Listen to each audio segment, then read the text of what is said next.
ケンシロウ、お前ごときでは俺に勝つことはできん。お前と俺には致命的な違いがある。それは欲望、そして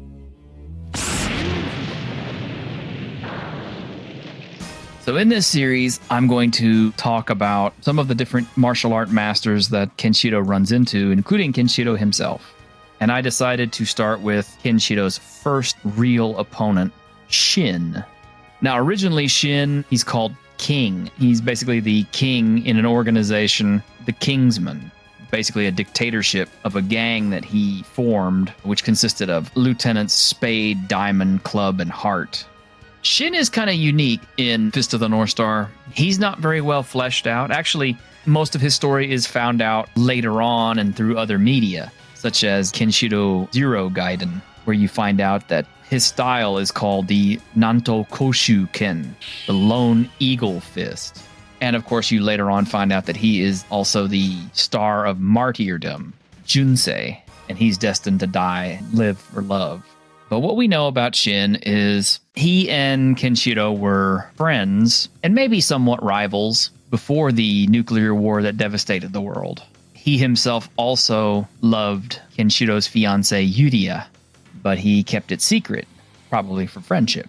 And after the nuclear war and the death of Master Ryukin, Kenshiro's older brother Jagi got to Shin, trying to get him interested in the fact that he's the one who should have Yuria and he's the one who should have all the power and that he could beat Kenshiro. Shin challenges Kenshiro to a fight, something that Kenshiro didn't want to do. And during their fight, he uses a technique called Nanto Gokutoken, the prison slaughter fist. It was actually changed because of possibly causing offense to the Burakman butchers, the kanji, later renamed to Nanto Gokusatsuken, prison murder fist. In any case, Kenshiro is beaten, paralyzed by that technique because the technique cuts the tendons in your limbs. And in his bid to gain Yuria's affections, he has his men hold Kenshiro while Shin uses his bare fingertip to punch holes in Kenshiro's chest in the shape of the Big Dipper. And you got to remember, the Nanto Ken has the power to cut or cleave people from the outside using just their bare fingers, whereas Hokuto no Ken actually pushes the body's meridian points and causes destruction from within. So Fist of the North Star and the Fist of the Southern Cross are polar opposites. Also, the fact that Fist of the North Star is a directly transmitted or Ishi-Soden style. Although in the case of a lot of these styles, even for Nanto, are Ishi-Soden as well, including the Lone Eagle Fist, which Shin practices because we do find out during the Zero Den that he had a master who he crippled as part of his becoming the champion of the Lone Wolf Eagle Fist style. In any event, in order to keep Kenshiro alive, Yuria is more or less forced to swear her undying love for Shin. Having done that, Shin takes her away along with his gang and leaves Kenshiro to die.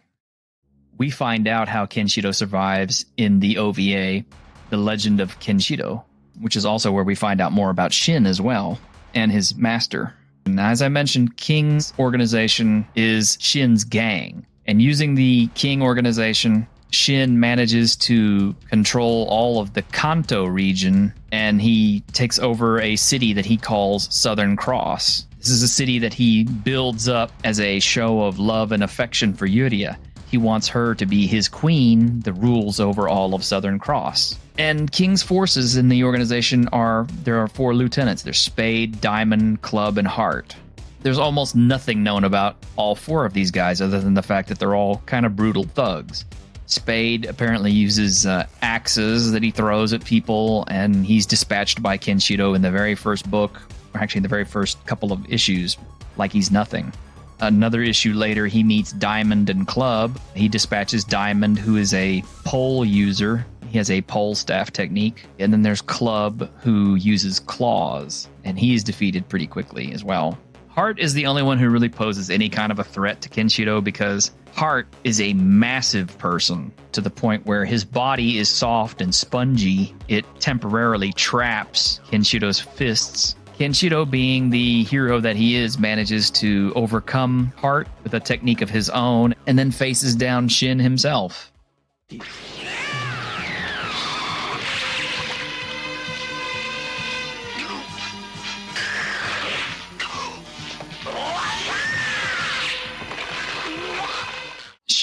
shows Kenshiro Yuria sitting on the throne and then uses one of his Nanto techniques to penetrate her heart and kill her instantly.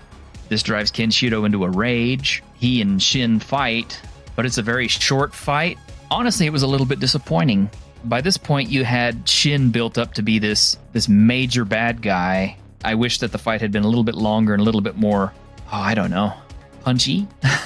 I suppose one of the reasons why the fight had been so short is because Kenshiro had already seen Shin's fighting art after Shin used it against him. Because as you know, Kenshiro has an ability that once he views an enemy's attacks and style, he can mimic them, or he can figure out the counter to it. Suie Shin, Water Reflection Spirit. He uses it several times throughout the book series later on. In fact, it's not immediately revealed that he has this technique. But I figure the fact is, having seen Shin's style and having felt it, he had Suishin to help him guard against Shin's techniques. But at the time, Kenshiro tells him, I beat you because I had the will and I had the rage that beat you. He tells Shin he's got like 3 minutes to live.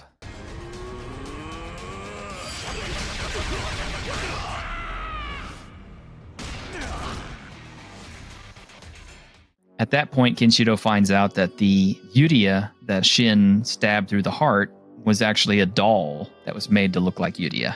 So Kenshiro confronts Shin to find out what happened to the real Yuria. Shin laments and tells him that he struggled and fought so hard to build this city and the riches and everything to give to Yuria because he loved her so much, but that she never loved him in return, not really. And one day, after bringing her a jewelry box full of precious stones and jewels, she tells him that unless she tells him that she loves him, Shin will just go on hurting people and killing people in order to try to gain her affections. And so Yuria throws herself off the top of the Southern Cross building. So Shin has lost Yuria a long time ago. Kenshiro's attack is starting to take effect on him as one of his arms explodes in blood. Shin stands and he walks over to the edge of the building where Yuria has thrown herself off. He tells Kenshiro that I will die, but it won't be the Fist of the North Star that defeats me. He throws himself off the building, he plummets to his death, and later on we see Kenshiro carrying his body to a grave and burying him. But why? Why would you dig a grave for a man like that? Because he and I love the same woman. I like Shin as a character. I think his character design was really cool. His Nanto Seiken style was really interesting, but we really didn't get to see much of it.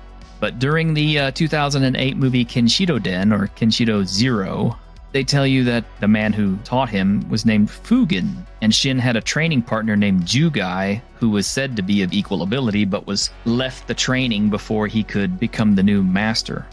Fugen passed on the Lone Eagle Fist to Shin, and in order to take possession, since it's a single soul transmission style, Ishi Soden, Shin had to cripple his former master in order to keep him from ever using it again. At that point also, Jugai fights Kenshiro, ostensibly with Shin's own techniques as well. So that could be another way that Kenshiro knew how to defeat Shin, because he'd already picked up on what the Lone Eagle Fist could do. At the time, Shin was the first real bad guy. And according to Shin, he said that his own desire for Yuria empowered him by giving him the drive needed to overcome Kenshiro, while the latter lacked any ambition, hesitant to fight against his friend. If we look at the character rating from Fist of the North Star, The Legend of the Man, Shin is level A, powers 3, speed 4, skills 4, looks 4, charisma 4, which I believe 4 is the maximum. He's considered to be good-looking, skillful, fast, charismatic. I believe Kenshiro is actually level S or SS. Now, the old TV series had quite a bit more build-up to Shin because they had a lot of extra episodes where Kenshiro fought a lot of other characters, but this series is only really focused on the books themselves, but you don't really learn very much about Shin. And I guess it's kind of that way with most of the villains. It's less important about who the villain was because this is Kenshiro's story. But I, for one, would have liked to know more about Shin, because in the wake of all of the other masters that Kenshiro fights throughout the series, Shin really seems like the weakest one. Kenshiro fights so many other masters of their styles. I mean, like Souther. But where would Shin have ranked compared to Souther? Could Shin have fought Rei? Could Shin have fought Yuta? All we have to go by is the power scale that they provided. Kind of my hope that someday they'll make a Shin Gaiden, but probably not. I don't think the character was necessarily that popular. I don't know, Jagi got a side story, so you never can tell. I hope you enjoyed this character breakdown for Shin for Fist of the North Star. There'll be more in the future, and we will see you later.